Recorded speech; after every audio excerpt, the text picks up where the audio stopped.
Haleluya. Haleluya. Salam sejahtera dalam kasih Tuhan kita Yesus Kristus. Sukacita ada lagi dalam ibadah kita. Amin, saudara. Haleluya.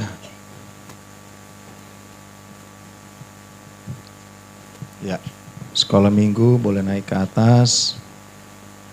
Di atas sudah ada TV, saudara. Puji Tuhan.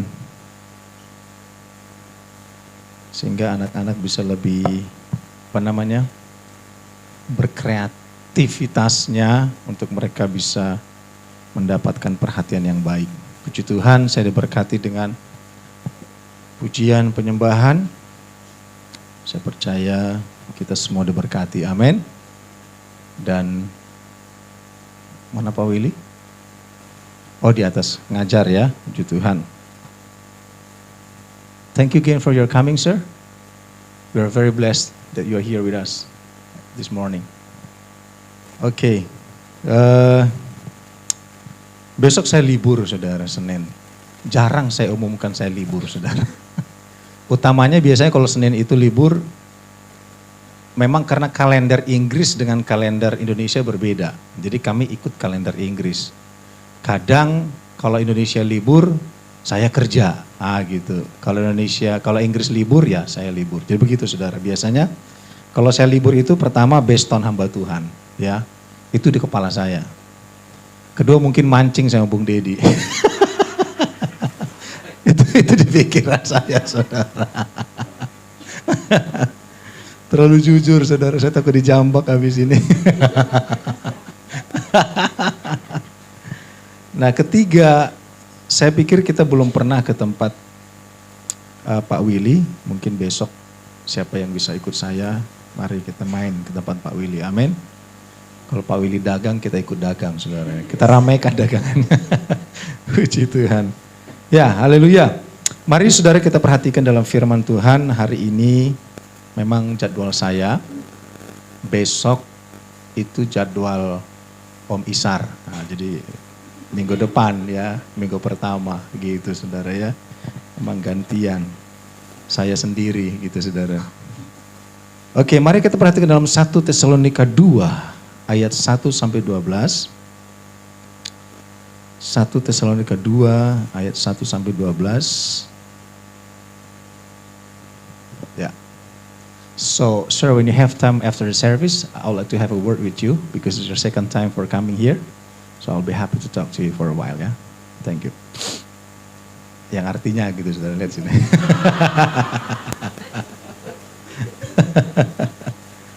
Oke. 1 Tesalonika 2 ayat 1 sampai 12. Mari kita lihat firman Tuhan. Ini memang sesuai dengan doa saudara.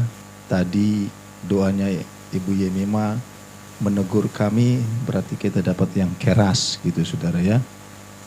Gitu.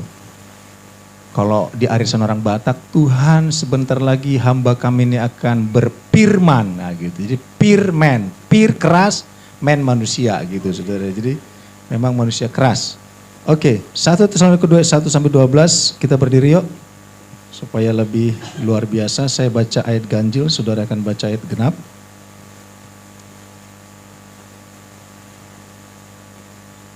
Oke, sampai 12. Is it nanti? Sebentar ya, saudara, mulai agak umur mulai begini dong, agak-agak ini nih. Ya, sampai 12. Betul. Oke. Karena kamu sendiri mengetahui, hai saudara-saudaraku, yang kami sudah datang mendapat kamu itu tidak menjadi sia-sia. Monggo.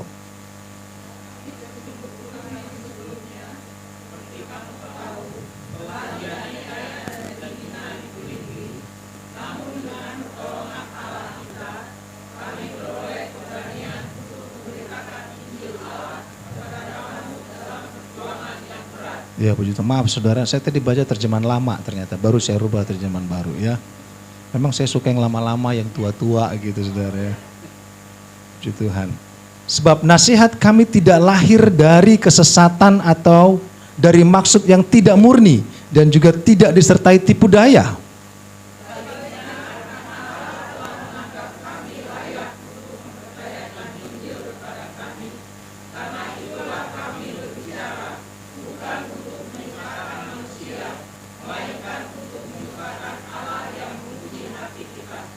Karena kami tidak pernah bermulut manis, hal itu kamu ketahui, dan tidak pernah mempunyai maksud loba yang tersembunyi. Allah adalah saksi.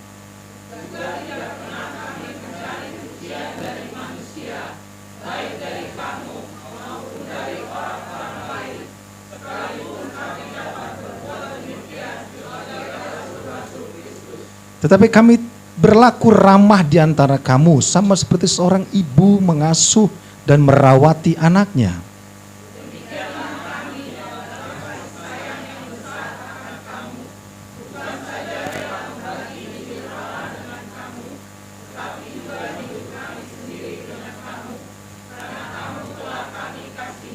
Sebab kamu masih ingat, saudara-saudara, akan usaha dan jerih lelah kami, sementara kami bekerja siang malam, supaya jangan menjadi beban bagi siapapun di antara kamu. Kami memberitakan Injil Allah kepada kamu.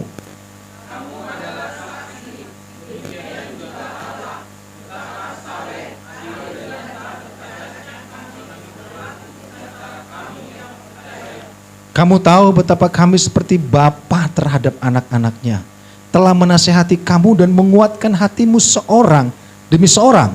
Monggo.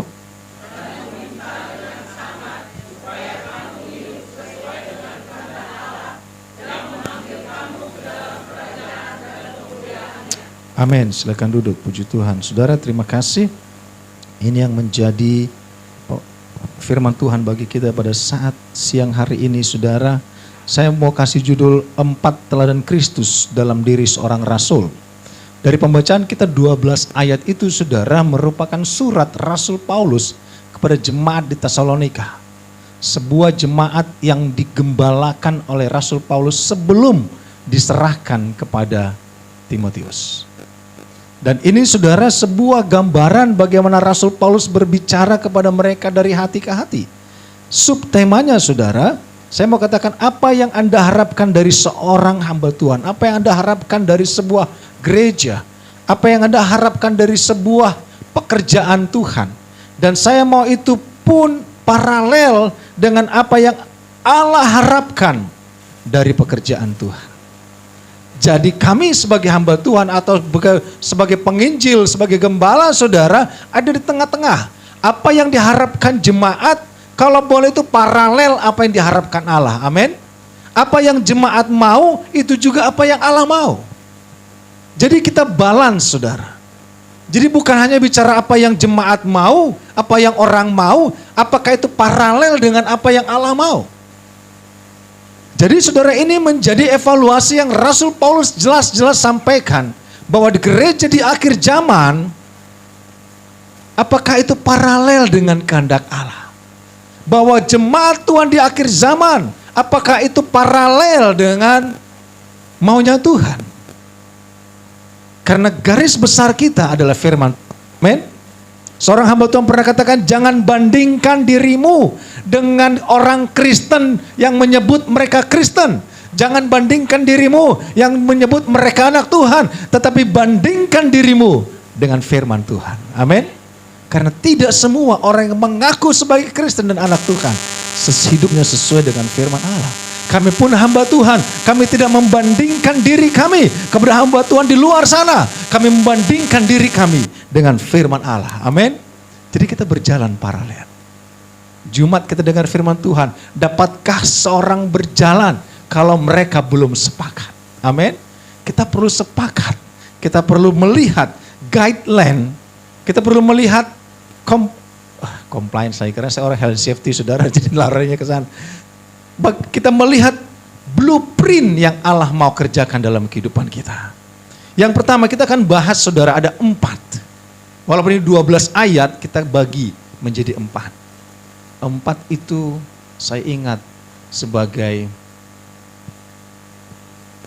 persneling atau gigi dari Cup 800 gitu, saudara ya. Saudara yang masih ingat kalau Cup 70 giginya berapa? 3. Naik dia punya Cup 700, Cup 800. Itu zaman itu motor yang saya nggak pernah bisa beli, saudara. 4. Pertama kita melihat dalam, ya, yang pertama poinnya adalah kita semua dalam pekerjaan Tuhan tahan uji atau bertahan dalam berbagai situasi dan kondisi. Amin, saudara. Bertahan dalam segala situasi dan kondisi. Ayat 1 dan 2 dikatakan, kamu sendiri pun memang tahu, saudara-saudara, bahwa kedatangan kami di antara kamu tidaklah sia-sia. Kehadiran pelayanan hamba Tuhan di tengah-tengah kita itu tidak akan pernah sia-sia. Firman Tuhan katakan, firman Tuhan disampaikan tidak akan kembali dengan sia-sia, tapi akan bekerja sesuai dengan maksud Allah lewat firman itu. Amin. Tetapi sungguh pun demikian, sungguh pun kami sebelumnya seperti kamu tahu telah dianiaya dan dihina di Filipi. Namun dengan pertolongan Allah kami beroleh keberanian untuk memberitakan Injil Allah kepada kamu dalam perjuangan yang berat. Dan dikatakan bahwa kehadiran kami tidak pernah sia-sia. Kehadiran Rasul Paulus di Tesalonika tidak akan pernah sia-sia. Karena sebelumnya kamu tahu kami telah dianiaya dan dihina di Filipi. Namun dengan pertolongan Allah kami beroleh keberanian untuk memberitakan Injil kepada kamu dalam perjuangan yang berat. Sekalipun sebelumnya Rasul Paulus dan timnya dianiaya, dihina, saudara, tapi dia percaya lewat semua perjuangan itu, pengorbanan itu, mereka berani menyampaikan kebenaran firman Allah. Dalam King James dikatakan speak up, berbicara tentang kebenaran, nothing but the truth. Kebenaranlah yang memerdekakan kita. Apa yang disampaikan Rasul Paulus kepada jemaat di Tesalonika hanyalah kebenaran dan kebenaran yang sejati. Amin. Sekalipun ada banyak tantangan yang dihadapi.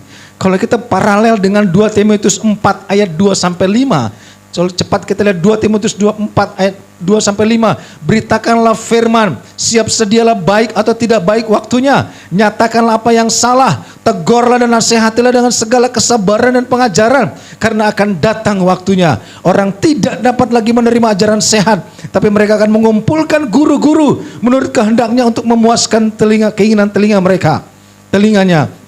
Mereka akan memalingkan telinganya dari kebenaran dan membukanya bagi dongeng. Tetapi kuasailah dirimu dalam segala hal, sabarlah menderita, lakukanlah pekerjaan pemberita Injil dan tunaikanlah tugas pelayananmu. Amin.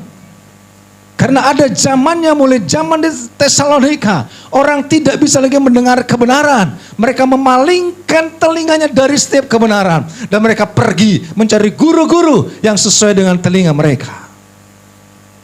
Ini sudah terjadi. Tapi Rasul Paulus katakan, sebagai kualitas yang paralel dengan maksud Allah, I will speak up. Saya akan berbicara hanya kebenaran. I will tell you nothing but the truth. Karena keselamatan itu penting, saudara.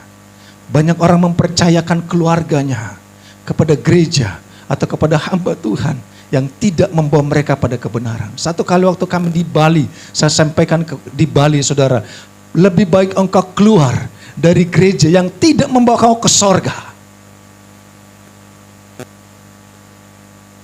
Ujungnya bukan sorga.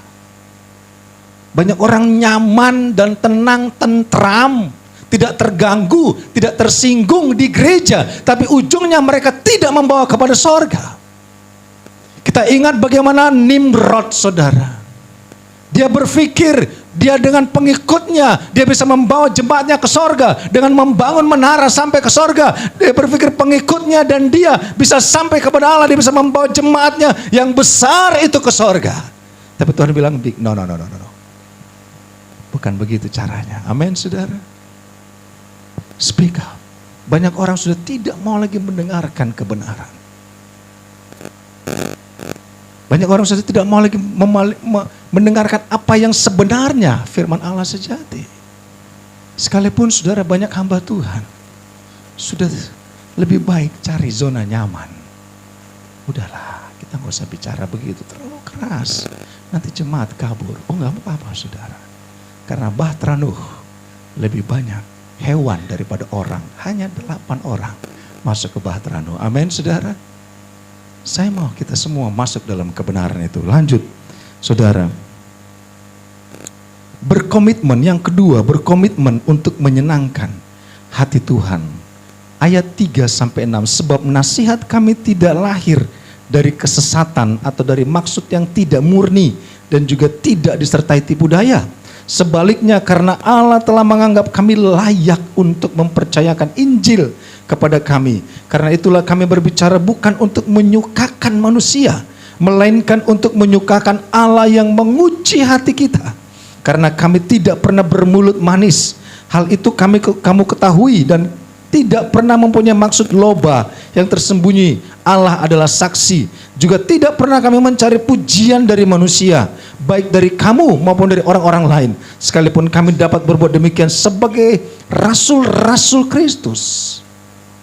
Dalam terjemahan Amplified Bible, but just as we have been approved by God and to be entrusted with the glad tidings.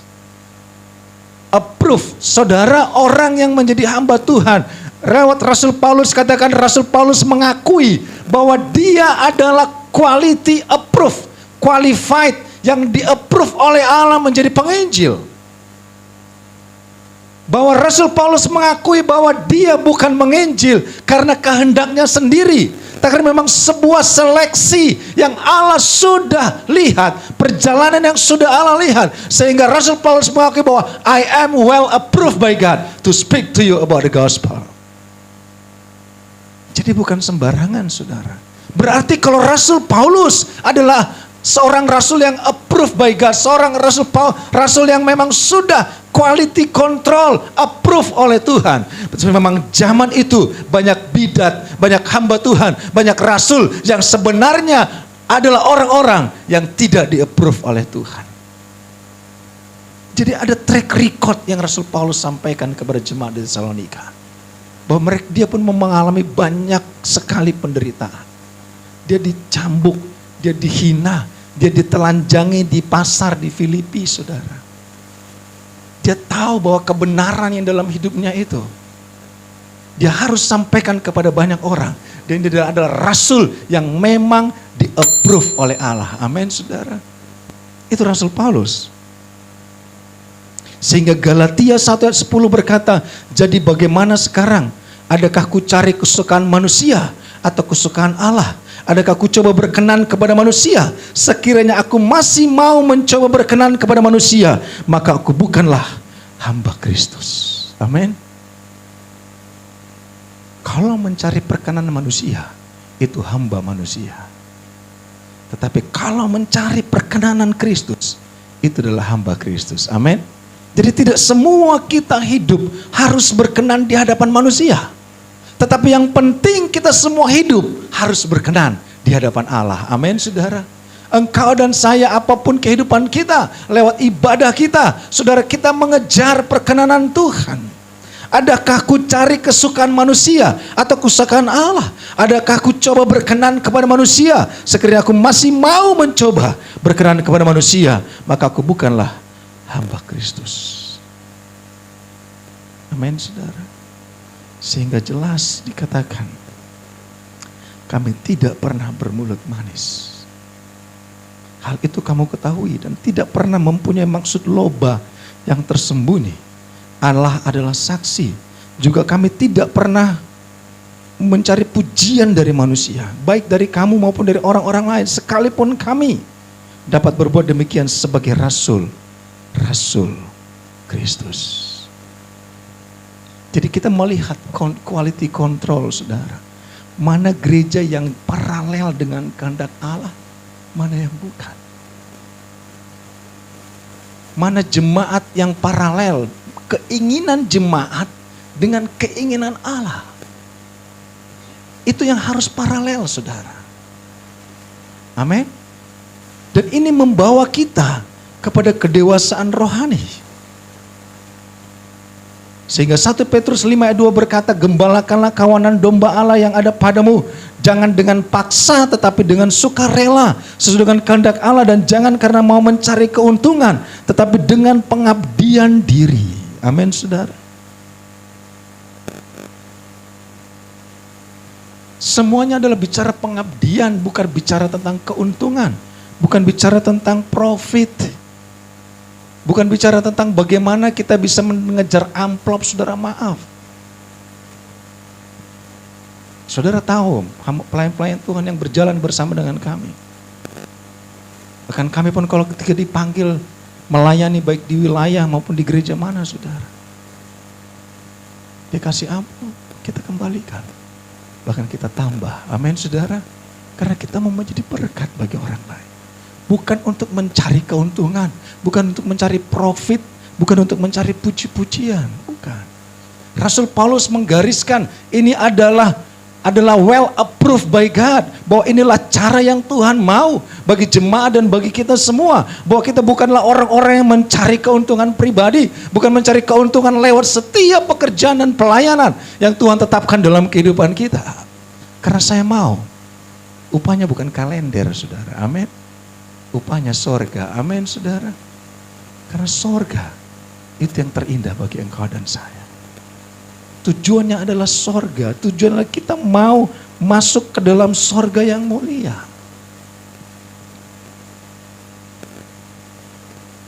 Saya pernah kesampaikan saudara di Bekasi. Itu di mall ada 5 kali ibadah. Sekali ibadah 1 juta saudara. 5 kali ibadah hari Minggu 5 juta. Kali 4 minggu 20 juta masuk kantong saudara. Dikasih rumah di Cikarang, dikasih mobil. Tapi bukan itu yang kita cari, amin saudara. Kita mencari perkenanan Tuhan. Kita mencari apa yang Tuhan mau kita kerjakan. Berkenan gak di hadapan Tuhan? Paralel gak kemauan kita dengan kemauan Allah? Sama gak cara kita dengan cara Tuhan? Jangan bandingkan dirimu dengan orang yang mengaku Kristen. Bandingkan dirimu dengan firman Allah. Kami pun sebagai hamba Tuhan, kami tidak membandingkan diri kami kepada orang lain. Kami bandingkan diri kami kepada firman Allah. Amin. Karena itu yang terpenting dalam kehidupan kita. Sehingga apa gunanya kita beribadah kalau ujungnya kita tidak masuk surga?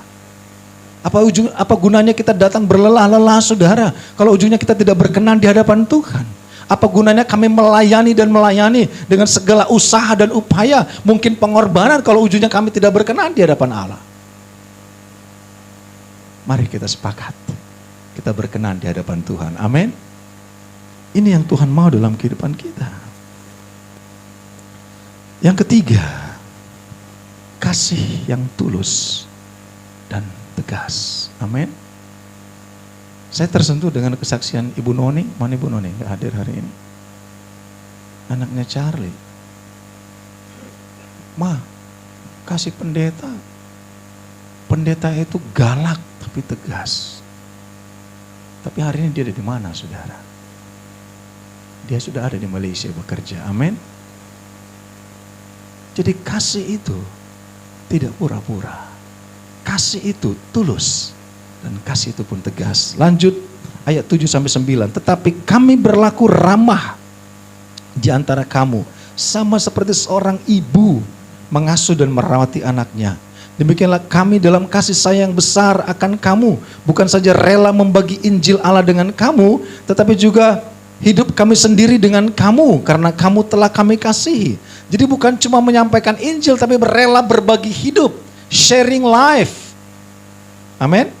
Sebab kamu masih ingat saudara-saudara akan usaha dan jerih lelah kami. Sementara kami bekerja siang malam. Supaya jangan menjadi beban bagi siapapun juga di antara kamu. Kami memberitakan Injil Allah kepada kamu. Rasul Paulus berkata, dia bisa sebagai gembala. Dia bisa juga sebagai ibu yang mengasihi. Bukan hanya dia membagi firman Allah. Membagi kebenaran. Membagi kabar baik. Membagi Injil. Tapi dia berbagi hidup. Apa yang dia punya, dia bagi. Kami bekerja siang malam supaya kami tidak menjadi beban bagi kamu. Itu versi Rasul Paulus, saudara. Dan dia mau mengorbankan apa yang dia punya. Dia mau mengorbankan apa yang dia punya. Sehingga apa yang dia kerjakan itu berkenan di hadapan Allah. Amin. Dia sebagai ibu yang mengayomi. Saudara, kalau saudara memiliki ibu yang mengayomi itu luar biasa indah. Amin. Tapi kami pun sebagai hamba Tuhan, sebagai gembala, saudara kami pun bisa. Kalau engkau mau,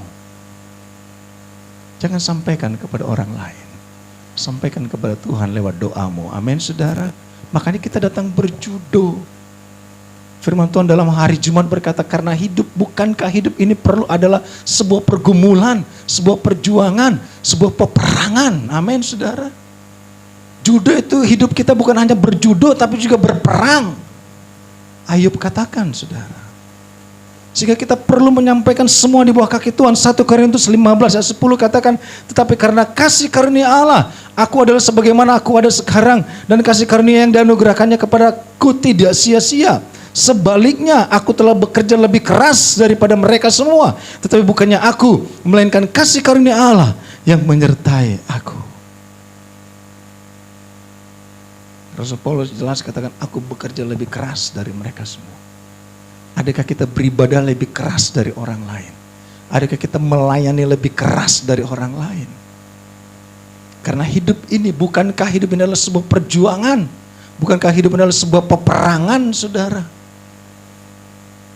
Rasul Paulus berani berkata bahwa aku bekerja lebih keras dari orang lain. Makanya jangan bandingkan dirimu dengan orang lain, bandingkan dirimu dengan kebenaran. Kalau orang lain tidak mau bekerja lebih keras, ya udah kamu. Rasul Paulus katakan, aku bekerja lebih keras dari orang lain. Bahkan kami bekerja siang malam bekerja. Bukan cuma berbagi firman, tapi berbagi hidup. Supaya aku tidak menjadi beban bagi kamu semua. Itu versi Rasul Paulus, saudara.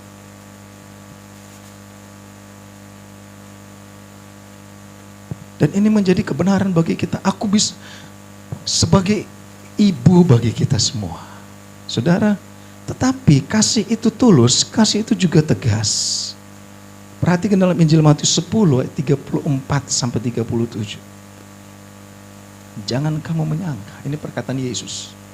Jangan kamu menyangka bahwa aku datang untuk membawa damai di atas bumi. Aku datang bukan untuk membawa damai, melainkan pedang.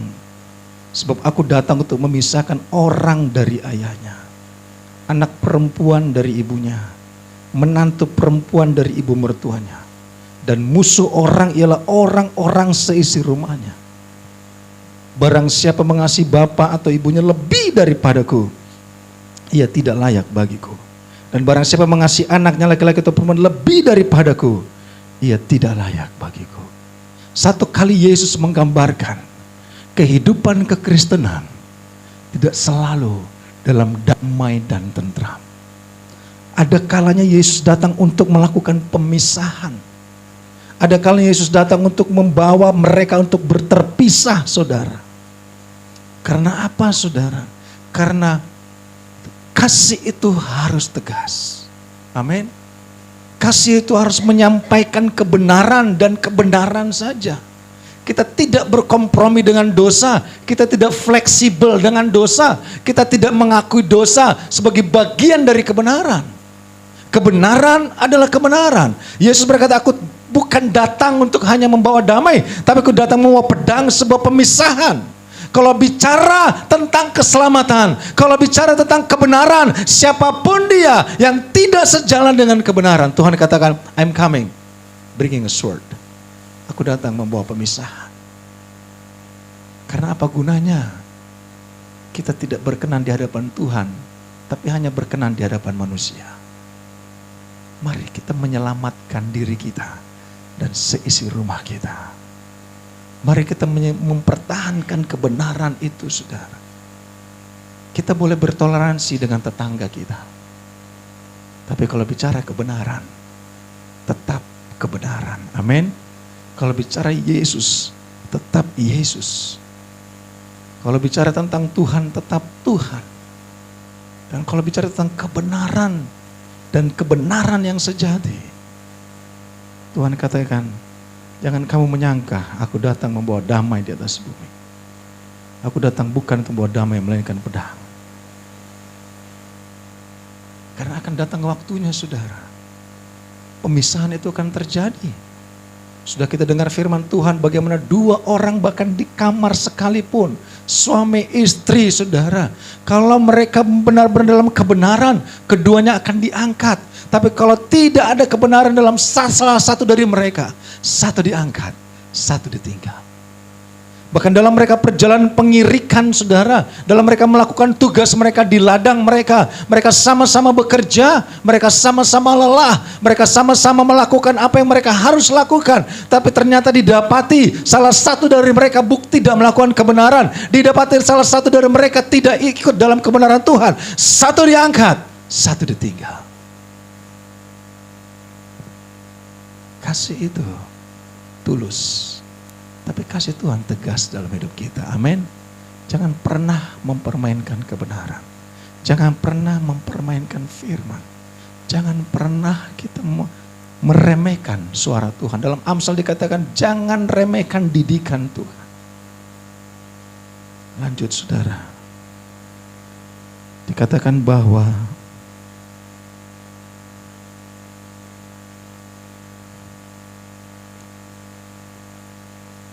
1 Korintus 9 ayat 16 sampai 18. Karena jika aku memberitakan Injil, aku tidak mempunyai alasan untuk membanggakan diri.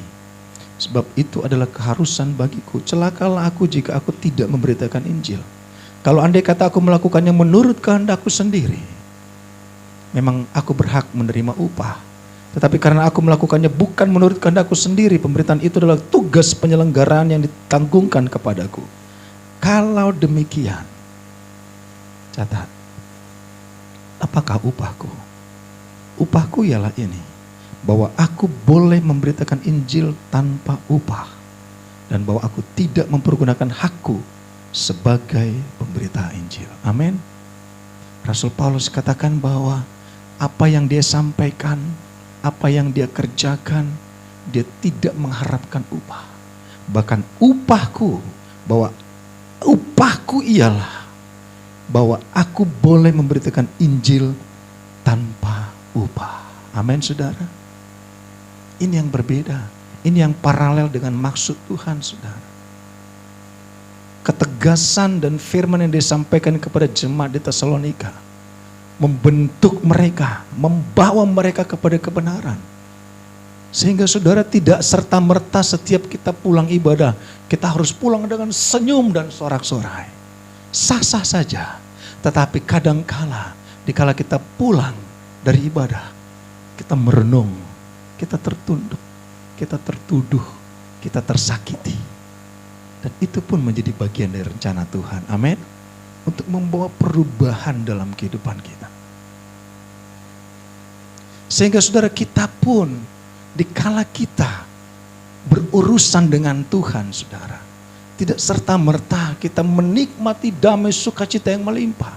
Karena tak selamanya mentari bersinar, sebuah lagu katakan saudara. Tapi kalau kita pulang dengan ketertundukan, kita pulang dengan merasa kita sudah dikoreksi dan dituduh Allah, kita pulang merenung dan kita berubah oleh firman Tuhan. Amin. Itu yang penting dalam kehidupan kita. Kalau demikian, apakah upahku? Rasul Paulus berbicara tentang upah. Apakah upahku? Upahku ialah bahwa aku boleh memberitakan Injil tanpa upah. Banyak orang apa yang mereka kerjakan merasa harus dihargai. Apa yang mereka kerjakan merasa harus dihargai. Saudara, jangan cari penghargaan manusia. Mari kita cari penghargaan Tuhan. Amin. Ibadah kita bukan untuk dilihat manusia. Ibadah kita untuk dilihat Tuhan. Saya mau katakan lewat Ibrani bahwa seperti awan, seperti bintang di langit, demikianlah banyak saksi bagi kita. Kita tidak menonton satu dengan yang lain. Kita tidak mengkoreksi satu dengan yang lain. Kita tidak memperhatikan satu dengan yang lain. Tapi yang lebih lagi bahwa ada saksi di sorga yang menonton kita. Amin. Ini yang Tuhan mau dalam kehidupan kita. Kehidupan kita dilihat oleh Tuhan. Kehidupan kita diperhatikan oleh Tuhan. Yang keempat, berkarakter sesuai firman Tuhan. Kalau yang pertama tadi dikatakan apa yang menjadi teladan, yang Tuhan mau paralel, yang Tuhan mau dalam gereja Tuhan. Yang pertama, kita menjadi jemaat yang tahan uji, bertahan dalam berbagai situasi dan kondisi. Yang kedua, kita berkomitmen hanya untuk menyenangkan Tuhan. Yang ketiga, dikatakan bahwa kita memiliki kasih yang tulus dan juga kasih yang tegas. Yang keempat, yang terakhir, kita berkarakter sesuai firman Tuhan. Amin, saudara. Lanjut ayat 10-12, kamu adalah saksi. Demikian juga Allah betapa saleh, adil dan tak bercacatnya kami berlaku di antara kamu yang percaya. Kamu tahu betapa kami seperti bapa terhadap anak-anaknya, telah menasehati kamu dan menguatkan hatimu seorang demi seorang, dan meminta dengan sangat supaya kamu hidup sesuai dengan kehendak Allah yang memanggil kamu ke dalam kerajaan dan kemuliaannya. Amin. Tadi digambarkan Rasul Paulus seperti seorang ibu yang mengasihi dengan tulus dan juga tegas. Dan dia juga bisa menggambarkan sebagai bapa yang memberikan nasihat. Kamu tahu betapa kami seperti bapa terhadap anak-anaknya, telah menasihati kamu dan menguatkan hatimu seorang demi seorang. Tidak dilewatkan, saudara, sebagai bapa, karena Rasul Paulus mengetahui bahwa kita pun memiliki bapa, memiliki gembala, yaitu Allah yang memelihara kehidupan kita. Kita menerima firman Allah, kami memberikan kabar nasihat seorang demi seorang. Disampaikan apa yang Tuhan mau dan meminta dengan sangat supaya kamu hidup sesuai dengan kehendak Allah. Gak mungkin Rasul Paulus menasihati jemaat di sana, saudara. Aduh, om, kami begini, kami ya udah, mampu saja lu. Gak mungkin, saudara. Gak mungkin disampaikan bahwa ya udah kalau kamu hidup dalam ketidakbenaran ya udah lanjut aja. Tidak. Pasti ada nasihat. Nasihat itu teguran. Enak didengar ataupun tidak enak didengar, saudara. Menerima nasihat, tetapi kalau seorang rasul menyampaikan nasihat yang tidak benar, pertanggungjawabannya kepada Allah. Kami menasihati kamu dan menguatkan hatimu seorang demi seorang. Dan meminta dengan sangat. Ini tujuan nasihat itu. Meminta dengan sangat.